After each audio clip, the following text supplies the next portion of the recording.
നെരിയാമംഗലത്തെ bus സ്റ്റാൻഡിൽ ബസ്സുകൾ പ്രവേശിക്കാത്തതിൽ തദ്ദേശവാസികൾ ശക്തമായ പ്രതിഷേധവുമായി മുന്നോട്ട് വന്നു. നേര്യമംഗലം ബസ് സ്റ്റാൻഡിൽ കയറേണ്ട ബസ്സുകൾ പലപ്പോഴും പുറത്തു നിർത്തി യാത്രക്കാരെ കയറ്റിറക്കുന്നതിനെതിരെ നാട്ടുകാർ കടുത്ത പ്രതിഷേധവുമായി രംഗത്ത്. സ്റ്റാൻഡിൽ കയറാതെ റോഡരികിൽ നിർത്തുന്ന ബസ്സുകൾ കാരണം യാത്രക്കാർക്ക് സുരക്ഷിതമായി കയറിറങ്ങാൻ കഴിയാത്ത അവസ്ഥയാണ്. തിരക്കേറിയ റോഡിൽ തന്നെ യാത്രക്കാരെ ഇറക്കുന്നതും കയറ്റുന്നതും അപകടങ്ങൾക്ക് വഴിയൊരുക്കുന്നുവെന്ന് നാട്ടുകാർ പറയുന്നു. ഇതിനു മുമ്പ് ബസ്സുകൾ ആളുകളുടെ കാലിൽ കയറിയത് ഉൾപ്പെടെ നിരവധി അപകടങ്ങൾ നടന്നിട്ടുണ്ടെന്നാണ് ആരോപണം.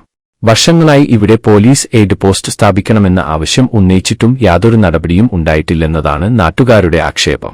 ജനങ്ങളുടെ സുരക്ഷയെ പൂർണ്ണമായും അവഗണിക്കുന്ന സമീപനമാണ് അധികാരികളുടേത് എന്നാണ് നാട്ടുകാർ ആരോപിക്കുന്നത്.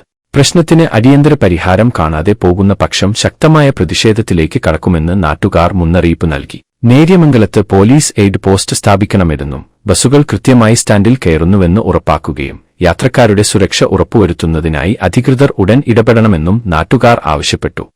കൂടുതൽ വാർത്തകൾ അറിയുവാൻ ഉടൻ തന്നെ Jagratha news Keralam YouTube channel subscribe ചെയ്യൂ.